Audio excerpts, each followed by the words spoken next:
Salam. Kita bersyukur kepada Tuhan pada pagi hari ini kita boleh diperkenankan oleh Tuhan untuk kita bersama-sama beribadah kepada Tuhan. Saat ini saya akan mengajak kita semua untuk membaca firman Tuhan dalam kitab Kisah Para Rasul pasal yang ke-7 ayat yang ke-54 sampai ayat yang ke-60. Kisah Para Rasul pasal yang ke-7 ayat yang ke-54 sampai ayat yang ke-60. Baik, kalau sudah temukan maka saya akan membacakannya bagi kita, Bapak Ibu Saudara-saudara mengikutinya dalam hati. Beginilah bunyi firman Tuhan. Stefanus dibunuh, Saulus hadir. Ketika anggota-anggota Mahkamah Agama itu mendengar semuanya itu, sangat tertusuk hati mereka. Maka mereka menyambutnya dengan gertakan gigi. Tetapi Stefanus yang penuh dengan Roh Kudus menatap ke langit, lalu melihat kemuliaan Allah dan Yesus berdiri di sebelah kanan Allah. Lalu katanya, "Sungguh aku melihat langit terbuka dan Anak Manusia berdiri di sebelah kanan Allah."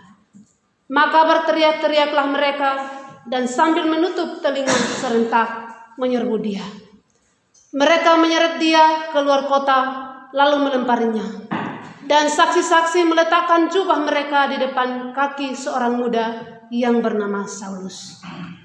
Sedang mereka melemparinya, Stefanus berdoa, katanya, "Ya Tuhan Yesus, terimalah rohku."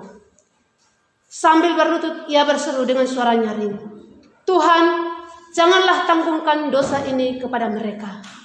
Dan dengan perkataan itu meninggallah ia.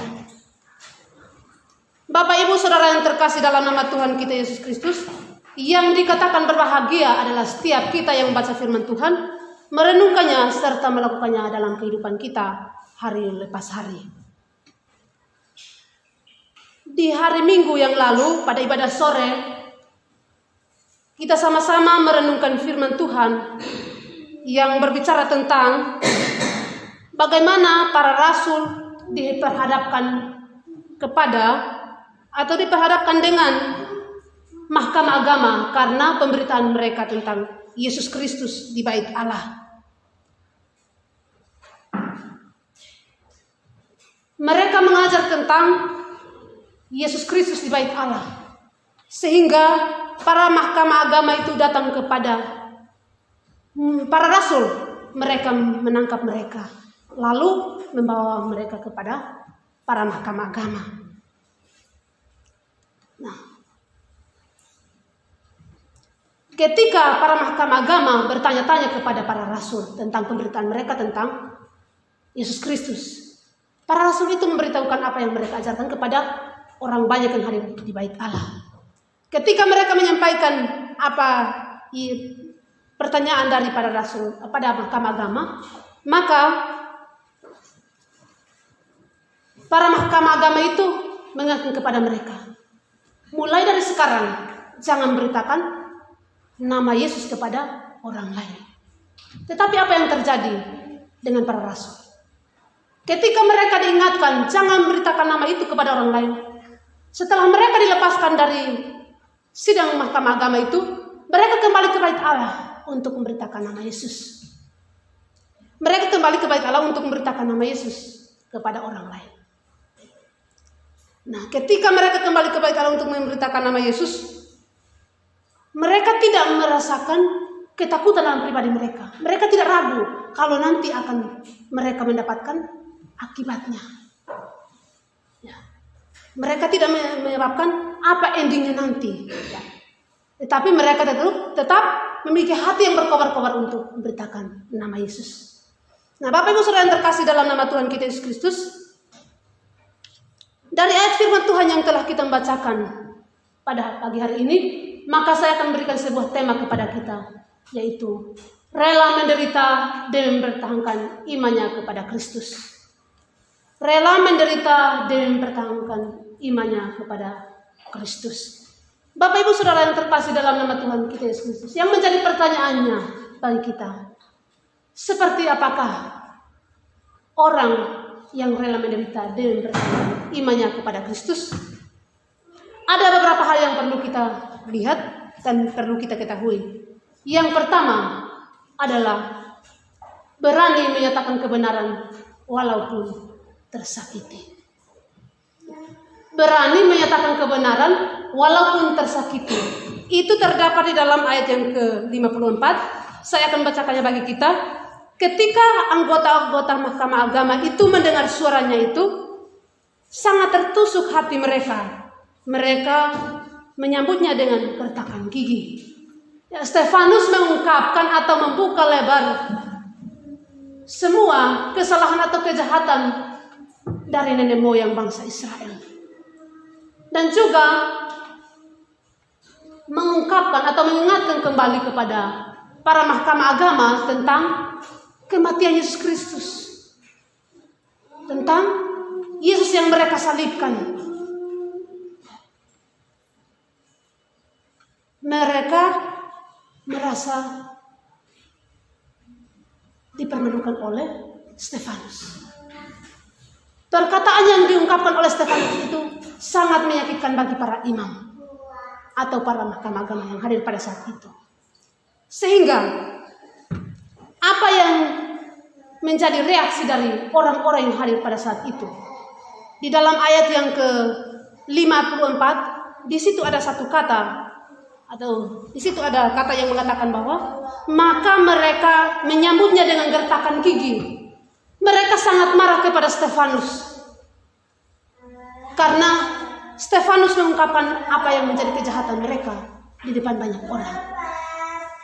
Sehingga mereka berniat untuk menganiaya Stefanus, untuk memberikan hukuman kepada Stefanus.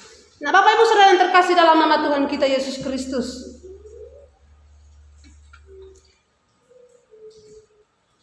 Stefanus berani menyatakan kebenaran walaupun dia akan tersakiti atau dia akan dibunuh, karena pengenalannya tentang Tuhan dari awal itu sangat kuat.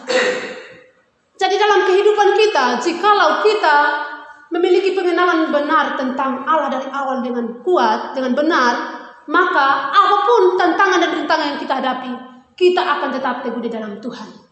Kita tidak akan goyah walaupun tantangan itu berat. Seperti Stefanus, walaupun pada saat itu dia diperhadapkan dengan mahkamah agama yang mungkin saja bagi manusia sangat menyakitkan. Kalau mungkin saja kita hadapi pada saat itu, ya sudahlah, saya menyerah. Cukup sampai di sini saya memberitakan kebenaran. Lebih baik saya batasi sampai di sini dan saya ikuti kemauan mereka. Tetapi di dalam firman Tuhan mengatakan bahwa kita harus lebih taat kepada Allah daripada taat kepada manusia. Bapak Ibu Saudara yang terkasih dalam nama Tuhan kita Yesus Kristus, Stefanus berani menyatakan kebenaran karena dia mengenal siapakah Allah yang dia agungkan. Dia mengenal siapakah Allah yang dia beritakan kepada orang lain. Sehingga apapun yang dia alami, apapun yang dia akan hadapi, dia tetap memberitakan nama Yesus. Bapak Ibu Saudara yang terkasih dalam nama Tuhan kita Yesus Kristus, poin yang kedua yang kita lihat dari ayat yang telah kita bacakan ini adalah berani mengambil risiko. Berani mengambil risiko. Itu di dalam ayat yang ke-58a. Saya akan membacakannya bagi kita. Mereka menyeret dia keluar kota lalu melemparinya. Mereka menyeret Stefanus lalu melempari Stefanus. Bapak Ibu Saudara yang terkasih dalam nama Tuhan kita Yesus Kristus, siapakah yang akan bertahan jikalau dia diperhadapkan dengan hal seperti itu? Lebih baik saya ikuti kemauan mereka supaya saya bisa selamat daripada mempertahankan akhirnya saya mati.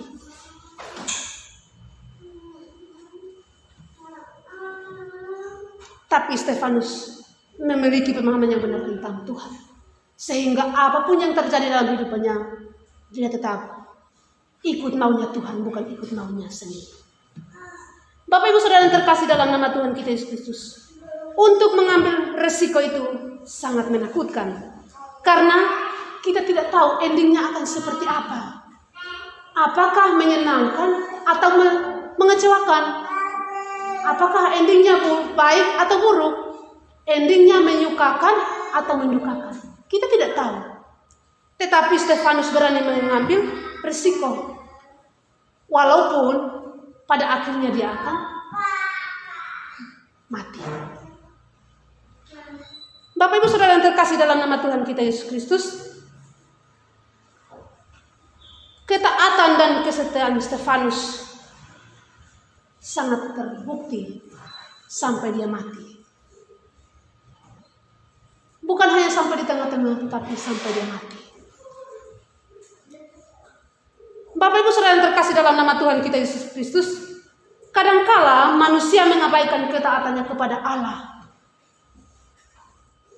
ketika diperhadapkan dengan tantangan yang berat.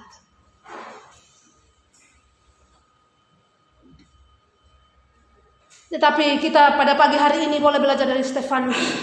Ketaatan dan kesetiaan sampai akhir sudah terwujud dalam kehidupan Stefanus. Jadi ketika seseorang memiliki ketaatan yang benar, maka sekalipun ia harus menghadapi kematian, ia pasti akan mendapatkan kekuatan untuk menjalaninya. Jadi Stefanus tidak mengendalikan kekuatannya, tetapi dia memohon kepada Tuhan, memberikan kekuatan kepadanya. Jadi Bapak Ibu Saudara yang terkasih dalam nama Tuhan kita Yesus Kristus, ketaatan dan kesetiaan Stefanus menjadi sebuah teladan bagi setiap kita. Apakah kita sebagai orang percaya hanya setia di awal dan sampai pertengahan, atau kita setia dari awal sampai akhir hidup kita? Mari kita sama-sama menjawabnya dalam kehidupan kita masing-masing. Bapak Ibu Saudara yang terkasih dalam nama Tuhan kita Yesus Kristus, kita harus mengingat bahwa Tuhan senantiasa nyatakan kemurahannya kepada kita dalam menghadapi segala tantangan hidup. Tetaplah taat dan setia, sekalipun tantangan yang kita hadapi itu berat. Jangan lupa untuk bergantung sepenuhnya kepada Tuhan, bersandar sepenuhnya kepada Tuhan. Karena ketika kita bergantung sepenuhnya kepada Tuhan, Dia tidak membiarkan kita, tetapi Dia akan memberikan kekuatan kepada kita untuk menjalani apa yang kita alami saat itu. Bapak Ibu Saudara yang terkasih dalam nama Tuhan kita Yesus Kristus, poin yang ketiga yang kita pelajari dari ayat firman Tuhan ini adalah berani memberi pengampunan. Itu di dalam ayat yang ke-60. Saya akan bacakannya bagi kita. Sambil berlutut ia berseru dengan suara nyaring, Tuhan, janganlah tanggungkan dosa ini kepada mereka. Dan dengan perkataan itu meninggal dia. Bapak Ibu Saudara yang terkasih dalam nama Tuhan kita Yesus Kristus, di antara kita, kira-kira siapa yang kalau disakiti atau dianiaya pada saat itu dia berani memberikan pengampunan? Pasti dalam hatinya, semoga saja cepat Tuhan ambil dari dunia ini supaya saya jangan ketemu. Ya, mungkin saja hal itu terjadi, tapi tergantung pribadi masing-masing. Apakah memberi pengampunan atau berkata demikian? Jadi Bapak Ibu Saudara yang terkasih dalam nama Tuhan kita Yesus Kristus, Stefanus melakukan hal yang luar biasa dalam kehidupannya ketika dia menghadapi penganiayaan. Ia memperlihatkan kesabarannya dan ketekunannya dalam menghadapi tantangan.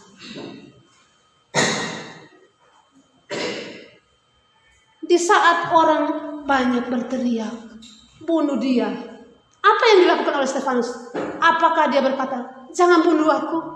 Tidak demikian. Tetapi di dalam ayat yang telah kita bacakan, di sini mengatakan bahwa dia berseru kepada Tuhan meminta ampun supaya Tuhan mengampuni orang-orang yang menganiaya dia. Supaya Tuhan memberi pengampunan kepada orang-orang yang menganiaya dia pada saat itu.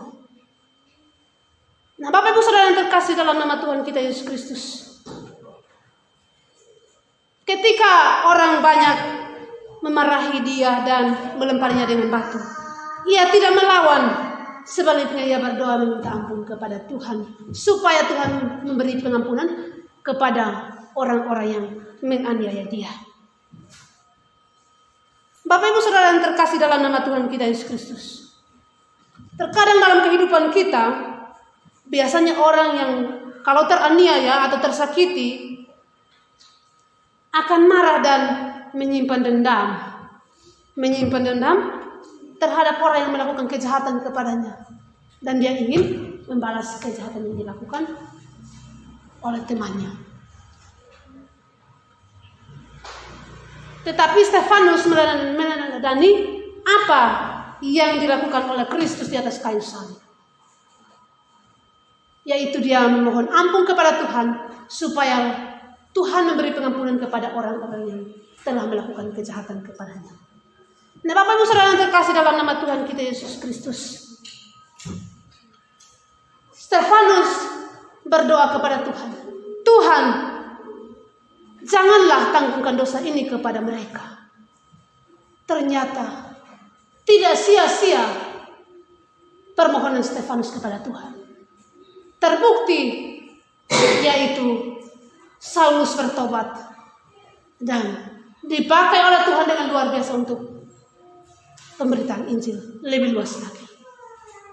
Jadi Bapak Ibu Saudara yang terkasih dalam nama Tuhan kita Yesus Kristus, kematian dari Stefanus tidak sia-sia. Kematian Stefanus membuahkan banyak hal, yaitu Saulus bisa bertobat dan memberitakan Injil, keselamatan kepada orang lain. Bapak Ibu Saudara yang terkasih dalam nama Tuhan kita Yesus Kristus, iman yang berkemenangan tidak pernah sia-sia. Pasti ada hasilnya. Pada saat ini, yang menjadi kesimpulan dari ayat firman Tuhan yang kita renungkan pada pagi hari ini, yaitu tetaplah nyatakan kebenaran. Ingatlah, kebenaran tidak semua orang dapat menerimanya. Bersandarlah kepada Tuhan di dalam menghadapi tantangan, serta lepaskanlah pengampunan kepada setiap orang. Hendaklah kita berani bersaksi bagi Kristus. Jangan pernah menyerah walaupun ada harga yang harus dibayar. Amin. Mari kita berdoa. Bapa di surga, kami bersyukur dan berterima kasih kepadamu. Pada pagi hari ini kami boleh bersama-sama duduk diam di kaki Yesus dan kami bersama-sama merenungkan firman Tuhan. Kiranya Tuhan Engkau sendiri berkati akan firman Tuhan yang telah kami dengarkan dan renungkan bersama-sama pada pagi hari ini. Biarlah ya Tuhan, kami semakin hari semakin ditolong oleh Tuhan untuk memberitakan Injil keselamatan kepada siapapun yang ada di sekeliling kami ya Tuhan. Kami boleh bersyukur karena Stefanus memberikan teladan yang baik kepada kami, yaitu dia rela menderita sampai mati demi mempertahankan imannya kepada Kristus. Demikian pun kami ya Tuhan, kami mohon kepadamu, tolong kami ya Tuhan, agar kami juga tetap setia sampai akhir hidup kami, dan kami terus mempertahankan iman kami kepada Tuhan. Apapun tantangan dan rintangan yang kami hadapi, tolong kami ya Tuhan. Berikan kekuatan kepada kami untuk menjalani hari-hari kami. Dan tolong kami Tuhan untuk terus bersyukur di hadapan Tuhan. Terima kasih Tuhan. Hanya di dalam nama Yesus kami sudah berdoa dan bersyukur. Amin.